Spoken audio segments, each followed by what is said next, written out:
America మాజీ అధ్యక్షుడు Donald Trump మొన్నటికి మొన్న హత్యాయత్నం నుంచి త్రుటిలో తప్పించుకున్నారు. అధ్యక్ష ఎన్నికల్లో రిపబ్లిక్ అభ్యర్థిగా పోటీ చేస్తున్న ఆయన పెన్సిల్వేనియాలోని బట్లర్లో ఏర్పాటు చేసిన ర్యాలీలో ప్రసంగిస్తున్న సమయంలో కాల్పులు జరిగాయి. ఈ ఘటనతో ఆయన కుడి చెవికి బుల్లెట్ తగిలింది, రక్తమోడింది. అక్కడే ఉన్న భద్రతా సిబ్బంది ఆయన్ని కాల్చి చంపారు.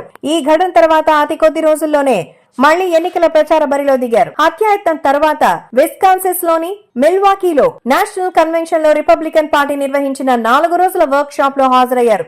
ఎన్నికల గడువు సమీపిస్తుండటంతో దేశవ్యాప్తంగా విస్తృతంగా పర్యటిస్తున్నారు డొనాల్డ్ ట్రంప్. ర్యాలీలో పాల్గొంటున్నారు. ఈ ఎన్నికల్లో డెమోక్రటిక్ పార్టీ అభ్యర్థి ప్రస్తుత ఉపాధ్యక్షురాలు కమలా హారిస్ ను ఎదుర్కోబోతున్న విషయం తెలిసిందే. ఎన్నికల ప్రచారంలో భాగంగా మోంటానా స్టేట్ లోని బోజ్మన్ లో ఏర్పాటు చేసిన ర్యాలీలో పాల్గొనడానికి బయలుదేరిన ట్రంప్ కి త్రుటిలో పెను ముప్పు తప్పింది. ఆయన ప్రయాణిస్తున్న విమానంలో సాంకేతిక లోపాలు తలెత్తాయి. బోజమన్ టౌన్ ను సమీపించిన సమయంలోనే ఈ ఘటన జరిగింది. వెంటనే విమానాన్ని బిల్లింగ్స్ లోగాన్ ఇంటర్నేషనల్ ఎయిర్పోర్ట్ లో ల్యాండ్ చేశారు. బోజమన్ టౌన్ కి సుమారు 150 కిలోమీటర్ల దూరంలో ఉంది ఈ ఎయిర్పోర్ట్. ఇక్కడ ట్రంప్ ఫ్లైట్ ల్యాండ్ అయిన విషయాన్ని airport administrative assistant Jenny McCall నిర్ధారించారు. డొనాల్డ్ ట్రంప్ కు చెందిన private jet flight Billings Logan airport లో ల్యాండ్ అయిందని వెల్లడించారు.